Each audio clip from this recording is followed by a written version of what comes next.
I mean, come on, let's just face it.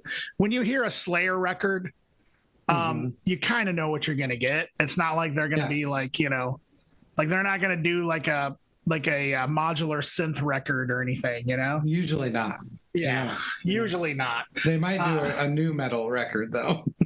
They might. They just might. And when they do, it sucks. Yeah, it's just not that good. Leave the new metal music to the new metalers. Yeah. Don't try to teach an old metal new metal tricks. That's what I say. Yeah, exactly. Leave the old metalers to do the wallow in their own old metal. Yeah. Let them meddle in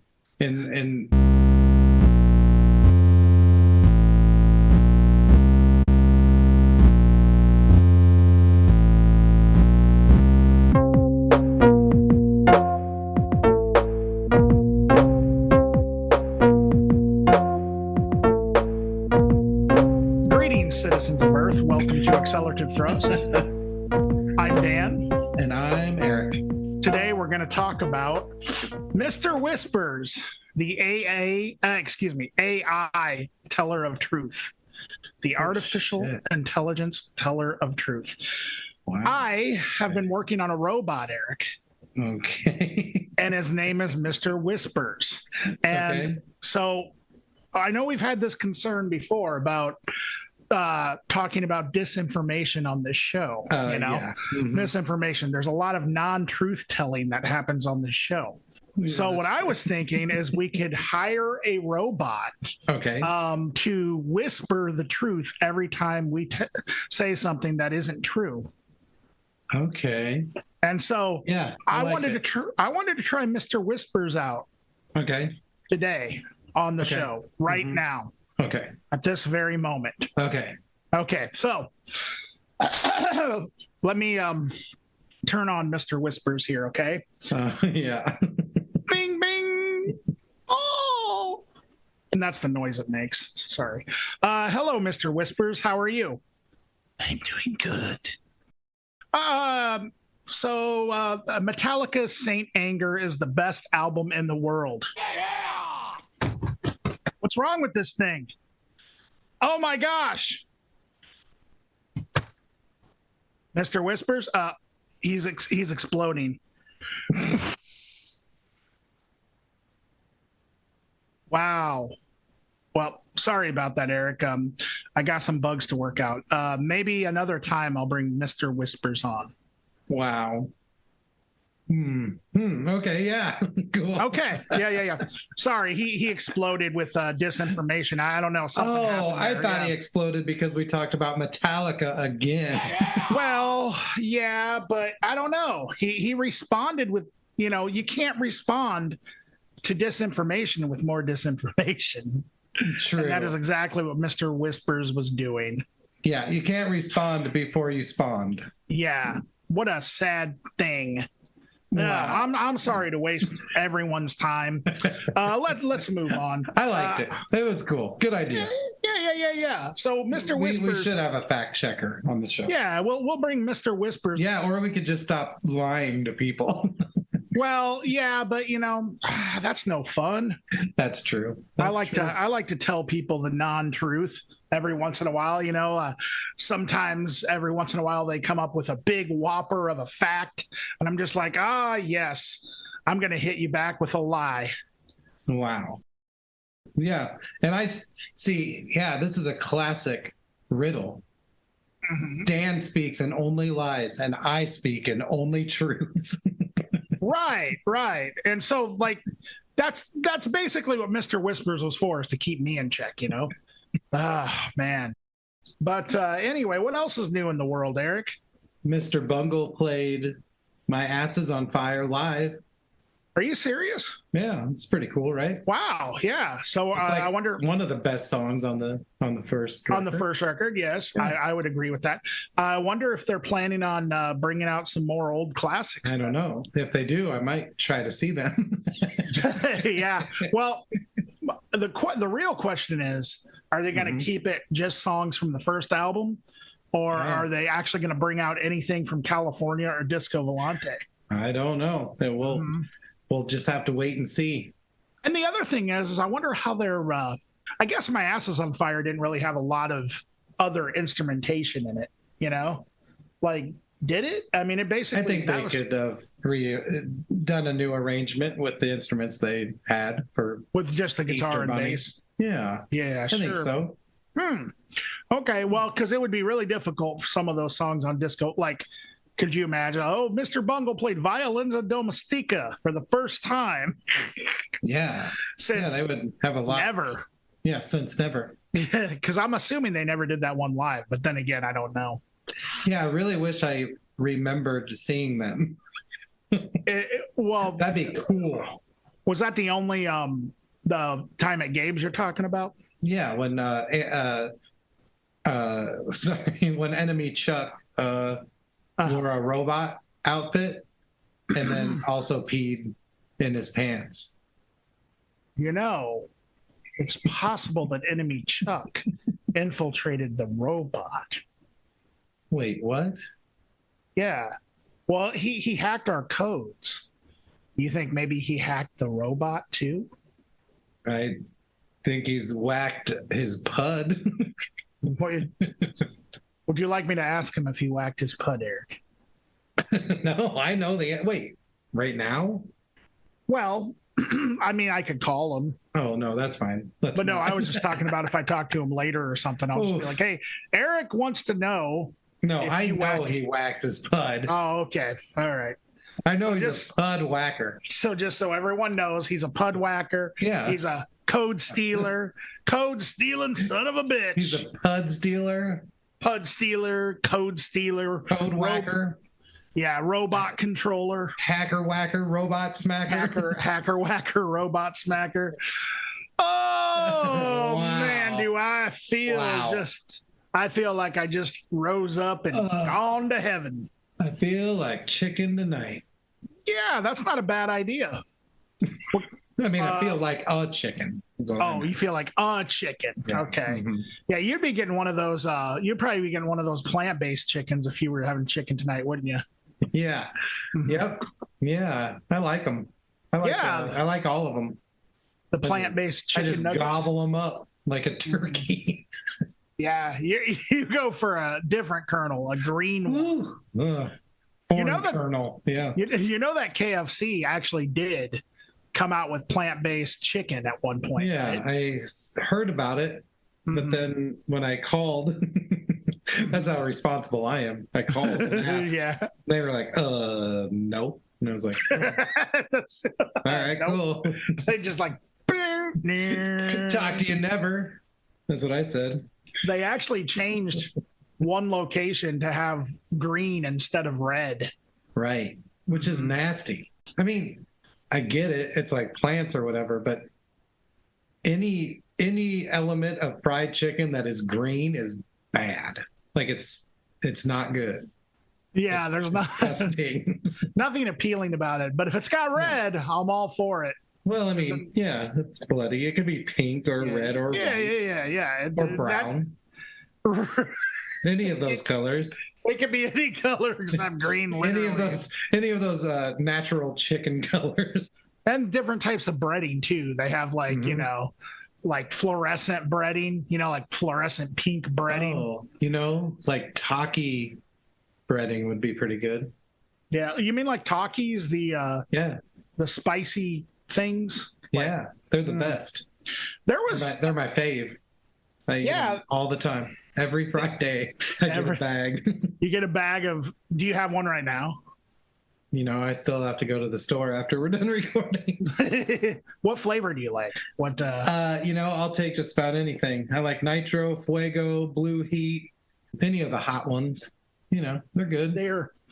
There was a Lil Xan a few years ago. Lil Xan? Yeah. Didn't he go... He ended up in the hospital because he ate too many. It was either Takis or it was Flaming Hot Cheetos. I don't remember which one. So somebody named after Xanax went to the hospital for eating tortilla chips. Yeah, eating. Well, if it was, he's had a snack overdose. Right. Yeah. we also found a bunch of illicit drugs in his system, but whatever. He almost died from Takis. Time to go to rehab, son. Yeah. No, if it was Cheetos, though, it was Cheetos. So I don't even know the category that Cheetos fits in anymore. I think corn snack. Yeah, corn snack. There you go. Corn snack with like some sort of fluorescent. I love the word fluorescent tonight. I'm going to try and think of another word. Radioactive cheese dust. Oh, man. That was my nickname in high school, actually. Hey, what's up, radioactive cheese dust? Well, I think we still talk about music on this show. Oh, boy. This is a really, really interesting 3 records that we got going on here. Yeah, it's really funny how I think we just kind of taste-wise or like our picks, for whatever reason, they swing real hard in really specific directions all at once. Like, yeah, it seems like it. So like all the 3 records we're going to talk about today all are fundamentally very similar. They are. And not only that, but very dissimilar than a lot of the stuff we've been covering lately. So that's weird that we just kind of found all those things at the same moment. Right. Anyway. But I also think there's some also very distinct differences between them as well. For sure. But I do think that definitely fundamentally, you could say that I think everybody who would like one of these records would like all 3 records. Yeah. Basically. I think so too. Absolutely. And if you don't like one of them, you still might like the other 2. Exactly. But if you don't like 2 of them, you probably won't like the 3rd one. Yeah, but you should listen to it anyway to find out. Yeah, let's do it anyway. Yeah, listen to all 3 of them, and if you don't like them, then I don't know. I guess you wasted your time. Yeah, and we apologize for it. Maybe I'll just have to, see if that robot could jump in and help us. Oh boy, that robot. That robot. I'm gonna blame it all on Chuck. So fine with me. Yeah. Even if he didn't do that, he did something. He did something. I mean, we all know it. He's the worst. So let's get into these dang records.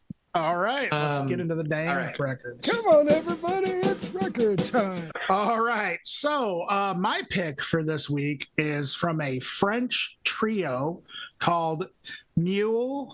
But when I looked up how to properly pronounce to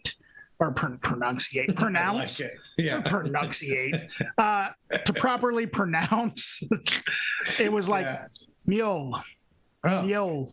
So this is an album by Muele. Yeah, but it's like I don't know how to speak French, you know what I mean? So it's kind of like in a French sort of way, I guess, or something. But anyway, nonetheless, they're from France. Now, what's confusing is if you go to their Bandcamp, it states that states Tulsa, Oklahoma. So I don't know what's going on there. I don't know if maybe they relocated to Tulsa, or maybe I don't know. Maybe they have ties in Tulsa for some reason. Who knows? But anyway, so the members of this group are Valentine Pedler on guitar and synth, Leo Capes, or maybe it's Capes, on drums, and Doris d.i.y on drums. And what's really cool about this is I came across this just randomly on KEXP, and it just fell into my algorithm, and I watched the whole live performance of them and was instantly blown away. It consists of 2 drummers. Now, this is their live performance. This is their live setup. 2 drummers face each other, and they are sitting in front of a modular synth with a guitar player who is standing behind and operating the synth and playing the guitar. He mostly seems to be focusing on the synth, but once in a while he'll, play a lick on the guitar or just start playing a riff on the guitar. So the album consists of a total of 5 tracks. Two of the tracks are split up into 2 parts. So No Couchette is what starts it. And then there's a track called Vacuum, which is track 3, which doesn't have a second part. And then the name of the record, and again, I'm probably going to mispronounce this as well, Bio Red. Do you know if I'm saying that right, Eric, by any chance? Yeah, maybe Bo. I don't know. Okay, yeah. Bo Red's easier to say. There you go. So I'm just going to go ahead and say it, Bo Red, actually. So Vacuum is the third track, and Bo Red is tracks 4 and 5, part 1 and 2 of those, if that makes any sense. So this record starts out very synthy, and that's with No Couchette part 1. To me, sounds very krautrockish. There's just modular synth patterns, the backdrop of the percussions. That's kind of what the whole thing is with like part 1 is. It pretty much is just like a very synthy, you can tell that they're using a modular synth, providing patterns on the synth. But then it speeds up during the second part of No Couchette. The best way that I can describe it is it sounds like a spy movie theme, sort of like that's how I kind of process it anyway. But then on the third track, all of a sudden it changes into something almost entirely different. It's the first track that has vocals, and all of a sudden you're listening to a pretty dirty, fuzzy sounding guitar and vocals that is really reminiscent of like 90s indie fuzzy stuff. Like the guitars on this almost sound like the heavier side of like Pavement or something. But synths still definitely play a big part in that song as well. This is going to sound really weird, but the vocals on this song really remind me of Meat Puppets. Mm-hmm. It's really got that 90s sort of thing going on. The structure is insane. It's like a 7-minute long song, and it really just goes to a lot of different places. And then after that, you go into the 2 parts of Bo Red. The first part is a really short modular synth pattern, like just instrumental. There's some noise in the background. I could compare it to maybe something from John Carpenter, or even like Center Friends, who we just reviewed recently. In part 2 of Bo Red, it then goes into pretty much just a full-on, almost like new wavy jam. And there's vocals again. The vocals are a little bit different in that part of the album. The record just goes a lot of different places. It's very controlled, I think. The performances are absolutely stellar. I mean, my favorite track on it is the whole damn album. All like, I just in my review I listed off all of the tracks and their names. It literally, like, I can't pick a favorite part because it's such an interesting listen, and it really, for me, it just really kept me on my toes. The whole thing is just incredible as far as I'm concerned. As far as things that it reminded me of, Wall of Voodoo was a big one for me. The Possum Dixon. I would say maybe a little bit of Devo or the Pulsars. I would say Beak. I would say a little bit of Trans Am. Can, even Haploid, our Des Moines friends. Mm-hmm. But the one group that it also really reminded me of a lot was King Gizzard and the Lizard Wizard. A lot, actually. Certain albums by King Gizzard, though, because the one thing about King Gizzard is they put out, like, I don't know, 17,000 albums a year or something. And that every one of them sounds completely different. I mean, they've done everything from spaghetti western to post-punk to krautrock, everything. So certain albums by King Gizzard, I don't think that it would be, I don't think it would be crazy to say that if you're a fan of King Gizzard, you'd also really appreciate Muele. I was really surprised by this, and it was just brought to my attention just from a random click.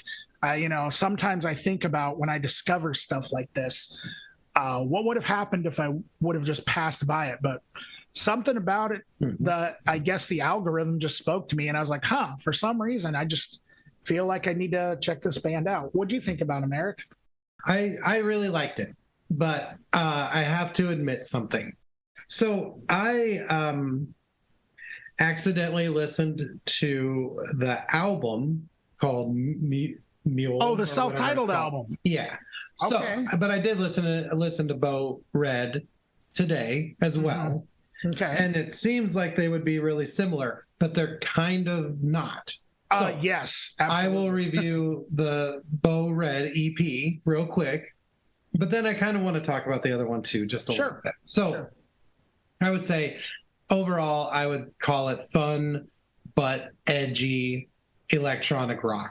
You know, I think it just is, it's upbeat and, but it still takes some time, you know, there are sort of these long sprawling parts that are happening, and then being broken up into other parts is reminiscent of krautrock, especially kind of like Kraftwerk. A lot of times they'll have a part 1 and part 2 of songs and things like that. But yeah, it has a really cool synth sound overall. You can tell that there's live instruments happening as well. It gives it a certain energy that I personally, and I love synthesizers and I love programming and sequencing, but a lot of times you just can't get that kind of same energy out of machines, I don't think personally. But anyway, so for the EP, the Bo Red one, it had a really different feel, especially the track Vacuum. It had way more of a punky feel to it. And I think overall, this did kind of venture into that krautrock, almost psychedelic, if not jammy area, you know? And I think it was really cool and I liked it a lot. But with that being said, the full-length album, self-titled one, blown away by it. So I just want to say a couple words about that too, if that's okay. Yeah, that's fine. But yeah, what I really liked about it was, again, it's really fun, but edgy. It's not poppy in that sense. It's not super accessible. You know, they're not trying to produce really nice sounds for your ears, you know, but it is really fun. And it's kind of rare for a group to have this level of a commitment to not only synths, but also having fun. Like a lot of times I think synth music can kind of, kind of let the machines do the work a little bit. And that gets a little boring in my opinion. And this is nothing like that. This is definitely some people playing music in a real rock setting, but with a ton of electronics. That one also has a lot more vocals on it. And I really like the vocals. There's a lot of like subtle processing. And there's some really overt processing too, but really cool. So these two together, I personally think that listening to both of them is a super smart idea. And you know, what do you got to lose? It's really fun stuff. It's really good. But the things that I would compare it to are sort of based on the combination of those two recordings. So like I already said, the krautrock aspect of it, like Neu! Or Kraftwerk or whatever, but also a lot of Trans Am, like a lot of Trans Am. It reminded me a lot of this band Gone, Gaan, who I think they're out of Chicago. They came through Iowa, I don't know, 10 years ago or something. A little bit like Placebo, if you remember those guys. Yeah. As far as the approach to rock music and electronic music and the merging of the two. And the next one is the one that really reminded me of the most. And it's funny that you said these guys are from France, because there's another band called Nodal who pretended to be from France. Just saying. Yeah. Anyway, it reminded me a lot of Nodal, who are awesome. Yeah, that's true. Anyway, Let's just start conspiracies. We'll have Mr. Whispers look into it for us. But yeah, I really liked it. But I would say, if for whatever reason the EP you're not feeling it, try the other record too, because they are really different and they're really cool. So. Another thing, because I listened to both albums as well, and actually it's funny because I struggled with which one I wanted to pick for us to review. So I'm actually glad that you made that you made that error and listened to both, because I really liked the other one as well. And I don't know which one I like better, or if I probably like both of them the same, honestly. But one of the things that I think also on the self-titled full length is that it seems to me like the percussion was had a little more of a tribal element to it on the self-titled one. Do you think that would be fair to say? Like, was I kind of, I don't know. I think the percussion had kind of a different feel to me a little bit. Yeah, it was definitely like more, it was a little more tom heavy, and it was, I think it had those rhythmic elements to it. Yeah, I don't think they're as obvious on the EP. No, I think the drumming was actually a lot more straightforward on the EP. Like that's kind of how I'm gonna have to go back and listen to it again. But yeah, that's dude, I never thought of Nodal. Nodal is so true.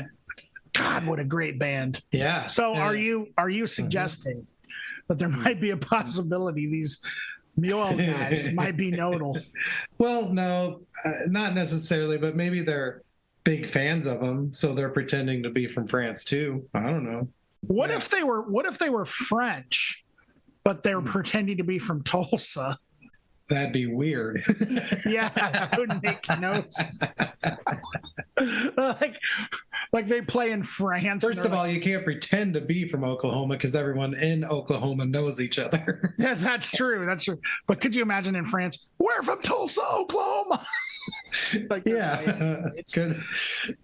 Maybe. Well, I will say this though, it does appear that they probably are from France, because if you look at their tour dates, it's all in France. There we go. So I mean, that kind of confirms it. So maybe they're pretending to be from Tulsa, Oklahoma. Yeah, strange. Like there could be like a band from Tulsa they really like. Yeah, it could be. They're huge Flaming Lips fans or something. I don't know. Wasn't Flaming Lips from Tulsa? They were from Oklahoma, weren't they?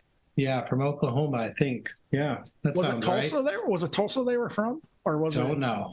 Might be Oklahoma City. I don't know. Anyway. Yeah, folks, if you know where the Flaming Lips are from, because we don't feel like Googling it, just let us know. We are going to tag you, Muele, so maybe you could let us in on the secret.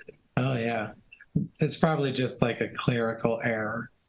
Yeah. Yeah, they're like, oh, we clicked on the wrong place on Bandcamp. Tulsa, Oklahoma. Or maybe there's a Tulsa, Oklahoma in France. I think you're right. I've heard of Tulsa, Oklahoma, France. Yeah. Yeah. Wait, but I've heard of Paris, Texas. Oh. It gets deeper. Yeah. This is the bullshit gets deeper. This is a rabbit hole worth exploring. This is a shithole worth exploring. Oh, all right, Mr. Whispers. Oh, no. Okay. I'm not gonna take. I'm not gonna take time away from your pick, Eric. My pick. Pick. It's good. It is very good. Very good. The project is called Crime of Passing, and it's a self-titled release. Came out in 2022. These folks are from Cincinnati, Ohio. I don't know if that's local, but it's not far away. Ohio's cool. I don't know who all's in the band. Andy Lumen is the singer's name. Yeah, they don't have a lot of other things listed. I'm not sure. But there are 5 people in the band. This is cool. This is really a cool record. I listened to it.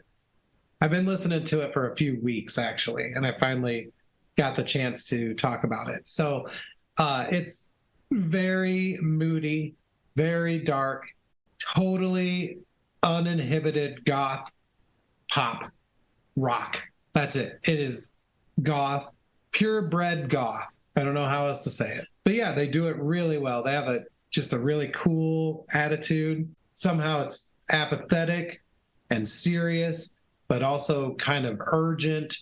And I don't want to say aggressive, but it's got some teeth.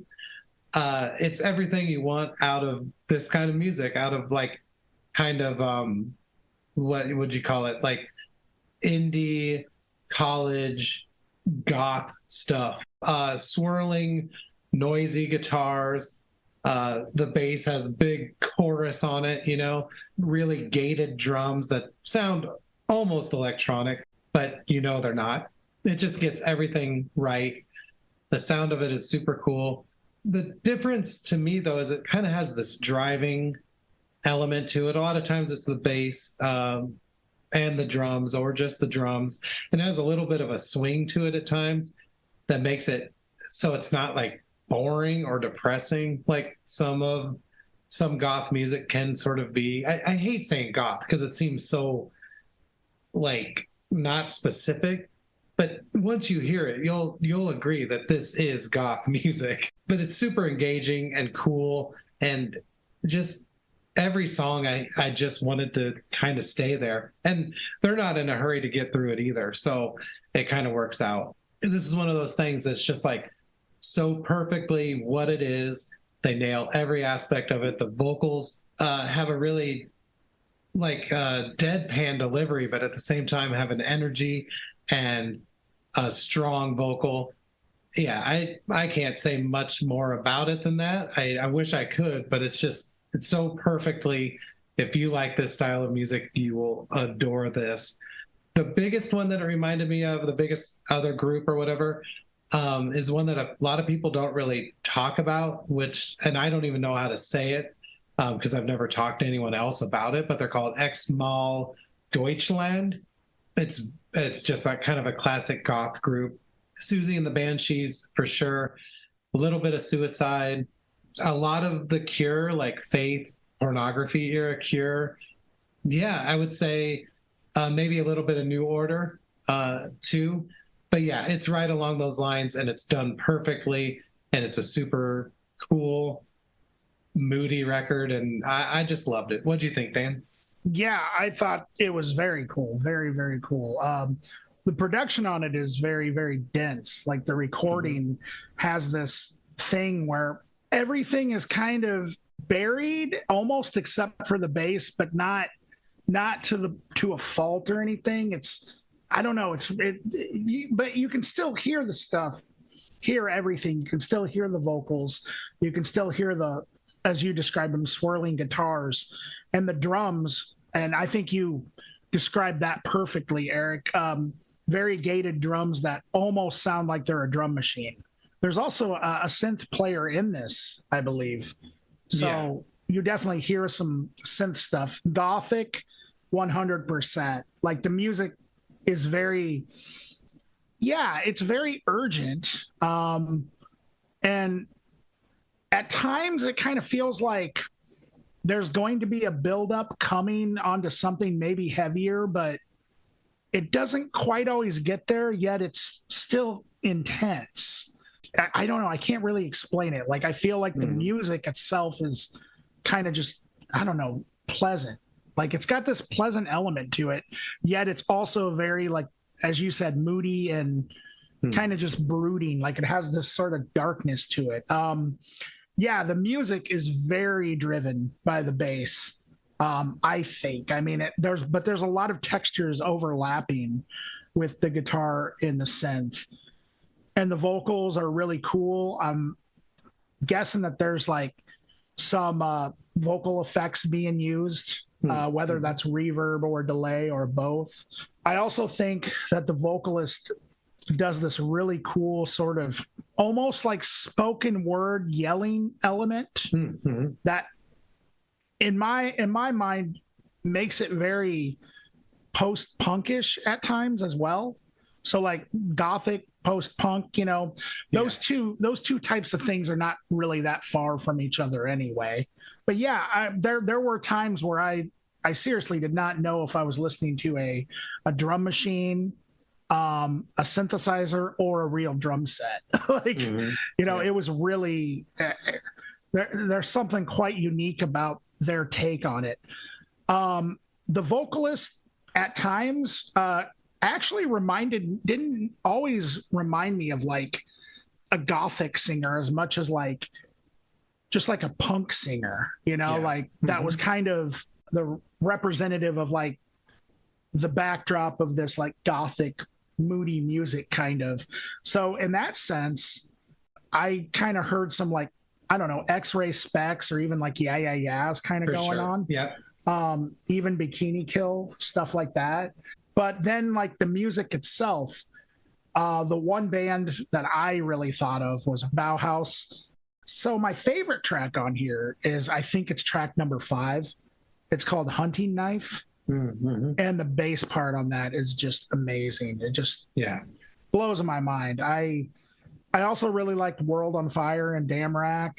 But the whole thing is just, it's really fantastic. Now this might be kind of a little bit of a bizarre stretch, but I also feel like there was kind of a with the bass line being sort of the driving force of a lot of the songs, it seems, there was also kind of an element of like, not in a bad way at all, because I actually like music that does this, but like almost like a repetitiveness to it.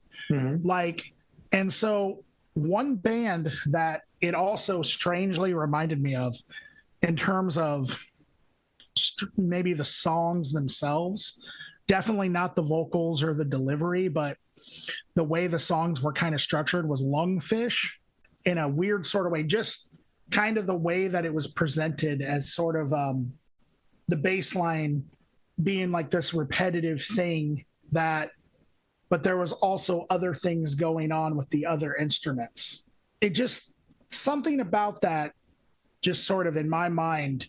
But that being said, Lungfish is a completely different band than this as well. I was just thinking of like the way the song structure is in my mind, or just maybe the overall idea of how they put things together. Yeah, that's a good point. Yeah, because that is the element of it that kind of transcends goth and goes into the post-punk part of it. Like, the term I always use is motoric, which means it's just a driving, repetitive kind of thing. It doesn't mean it's boring repetitive. It means it's just driving on this rhythm or whatever. And but groups like Tuxedo Moon or whatever, or even some of the krautrock stuff does that exact thing. Absolutely. So I think that's a really cool thing to point out. Or even Bauhaus does that. Right, for sure. And so it's really like, that's something that I always like, because I feel like there's a lot of space in those types of bands. There's always like room to do different things while the bass part is laying down. And it usually is the bass, if not maybe a synth or something like that. But like, that'll kind of drive the song, which that is 100% happening in this band. Like, it's a very bass driven band. And but then it kind of opens up the guitar to do like some of these interesting chords or something, like chord choices, and the synthesizer and then the vocals. And that's one of the things that I like about Lungfish also, and this is why I would compare them to them as far as presentation goes, is again, it kind of feels like there's a buildup, and that in itself is intense. You think, I don't know, there were times where I was like, okay, are they going to build up to something else? But it never really goes there. You know what I mean? It just kind of, but that in itself is an intense thing. You know what I mean? Like, you're kind of just, it's almost like sitting on the edge of your seat, and then it's like, okay, that didn't actually happen the way that I thought it was going to, but instead they gave me something much more interesting than what I thought it was going to be. For sure. And I feel like bands like this do that very well. I mean, there are some bands that do it not very well, but I think Crime of Passing is certainly one of them that does it very well. I think it's very effective here. Nice. That's a cool record. All right. So I guess we can talk about the local pick. Hooray. Yep, sounds good. Sounds good. Okay. So I am not sure how I happened upon this project, but I did, and I think it's cool. It's called FKA Climate. The record's called An Earnest Youth. It came out last year. It's by an artist named Travis Austin out of Bettendorf, Iowa. And I don't really know Travis Austin at all. He does thank a number of people on the credits, and one of them is Steve Mall, who we had on the show. So there's a chance we've been around each other or whatever. But anyway, I was going into this kind of blind. I didn't know this project. It says also that it was recorded using a preamp, a condenser mic, a guitar, a bass, a MIDI controller, and GarageBand, which I only mention that because the sound of this recording is really cool. And it's really dense. It sounds really nice. And I love that he put in there, in these credits, how it was made, because I wouldn't have guessed all this was done, basically at home with a mic, a guitar, and a bass.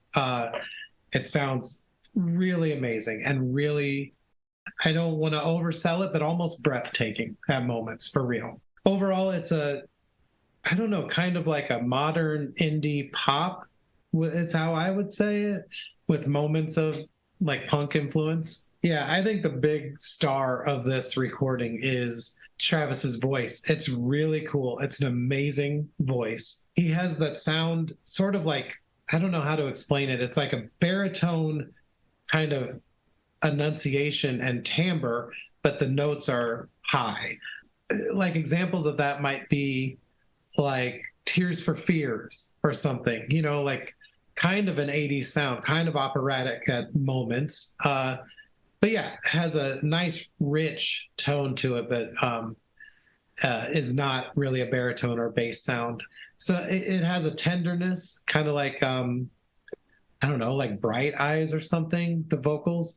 But yeah, like I said, it's full and just really pretty. A lot of layered harmonies, and they're not even a show-offy thing. It's like they are support for the rest of the song, and you'll just hear glimpses of these like multi-part beautiful vocal harmonies. It's really cool. The whole recording opens with a cappella part that's really reminiscent to me of the track Our Prayer by the Beach Boys, which opens Smile, or at least was supposed to open Smile, but it has a really similar sound to that. Overall, the music, like there's elements of electronic, like a lot of elements of electronic, actually. College rock to a degree, sort of indie, and then very specifically modern indie pop, I think.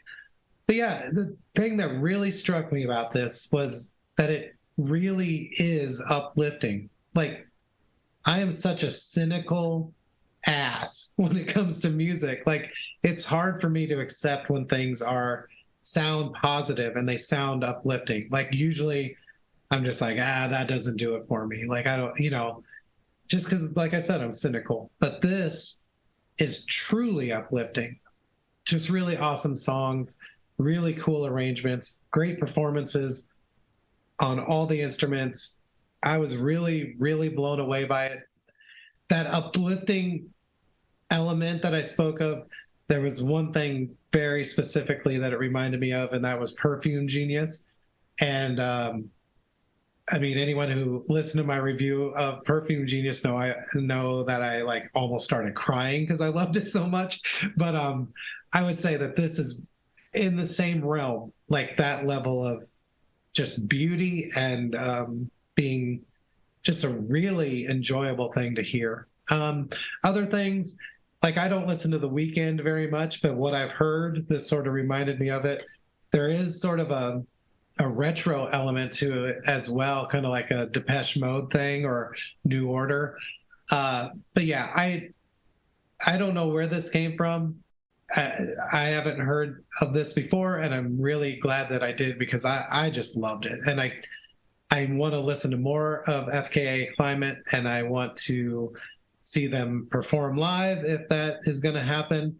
And I don't know. I just can't really say that much more about it. What do you think, Dan? Yeah, I thought this was amazing. It's interesting that you said that Travis's voice is the star of the show, because that's literally the first thing that I wrote. Travis's voice is the star of the show here, 100%. Nice. But that's not to say that the music was also incredible. But yeah, a lot of range, a lot of harmonies in that voice. It starts off very soulful. The first two songs, I don't think it wouldn't be too out of the ballpark to be on like a Ben Folds 5 album or something. You know what I mean? Like, it really had that sort of feel to it. But then the third track, the first two tracks are called Off and On and Off. But then Personal Effect is all of a sudden just very punk rock. And some great leads on the guitar. It has that sort of melodic punk thing that is also mixed with like the really sort of I guess angsty, like sort of emotive hardcore, I guess.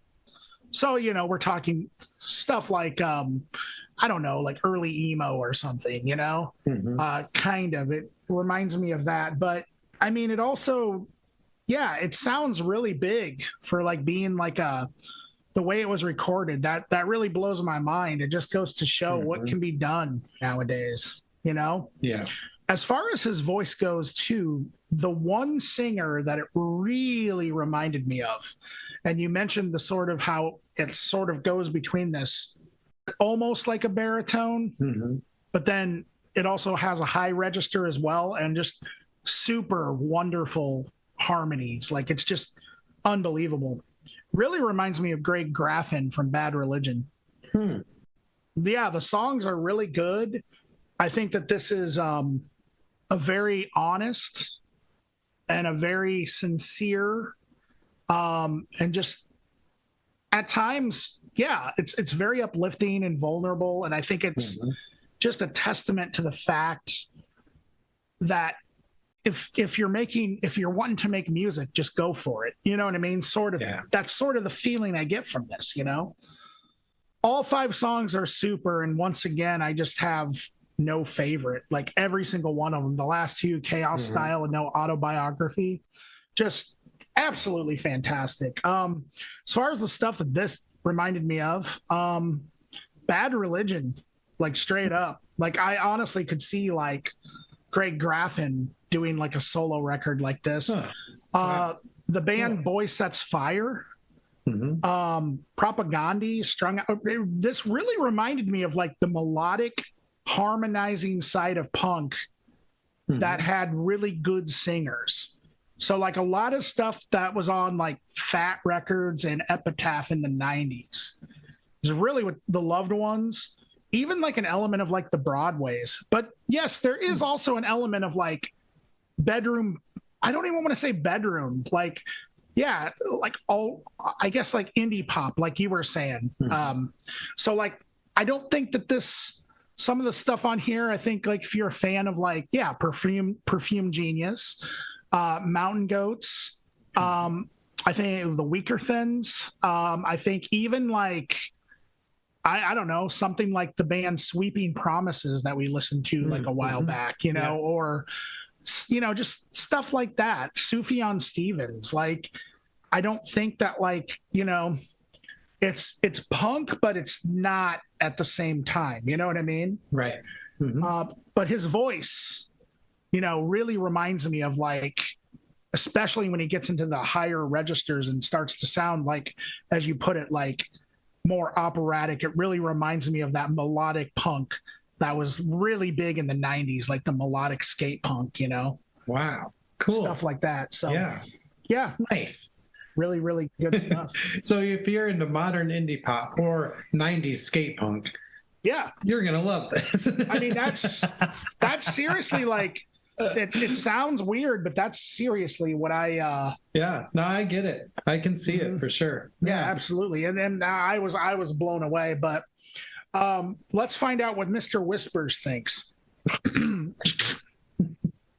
Oh, hey, Mr. Whispers, what did you think of FKA Climate from Bettendorf? Hello, Mr. Whispers. That's it. I'm shutting you down. Ah! All right. Well, I thought maybe, during our reviews, I thought maybe like I was repairing him while we were doing our reviews. Mm-hmm. So I thought maybe I got the bugs worked out, but apparently not. We'll just have to wait till next time. Sorry, guys, for all the disinformation on this show, which for the first time was not because of me. Mm-hmm. Yeah. Can't blame me now. You got to blame the robot. Yeah, it wasn't Dan. It was Dan doing a robot voice. Yeah, exactly. That's all it was. You know what? You can say anything in a robot's voice. No one can hold that against you. So what did we learn today, Eric? I have no idea. That's kind of what I thought too. All right. Probably not anything. Yeah. Go ahead and message us on Twitter, or not Twitter. We're not on Twitter. What the hell? Hey, do you want us to be on Twitter? Yeah, do you want us to be on Twitter? Yeah. I don't have Twitter, but I'll start it. I'll start it for you guys. Yeah, absolutely. I don't even know what people do on Twitter. What would I post? Hey, this week we're going to talk about music. Well, maybe Mr. Whisper should have his own Twitter. Wow. Yeah, go for it. Mm-hmm. Yeah. I mean, yeah, that's what you could post. You could post disinformation, Eric. I think there's enough of that on social media. You don't need to add to that cesspool, huh? No, thank you. All right. Well, yeah, hit us up if you want us to review your band, or if you want us to talk about an artist, or if you just just want to say hey. We're on both Instagram and Facebook. Yeah, kind of. We'll be on Facebook soon enough. Well, yeah. Oh God, I need to quit saying that, don't I? Yeah, we'll be on Facebook sometime in the future. In the meantime, just check us out on Instagram, or you can also email us at accelerativ.thrust@gmail.com. Mm-hmm. Yeah, that's the email. That's the one. Yeah. Or you can just call us at 319. No, I'm just kidding. Yeah, 319-563, whatever. Oh, let's quit. All right. I mean, just for now. Just for today. Yeah, just for today. Sounds good. All right, you guys. Okay. Bye. Bye. Wow. So,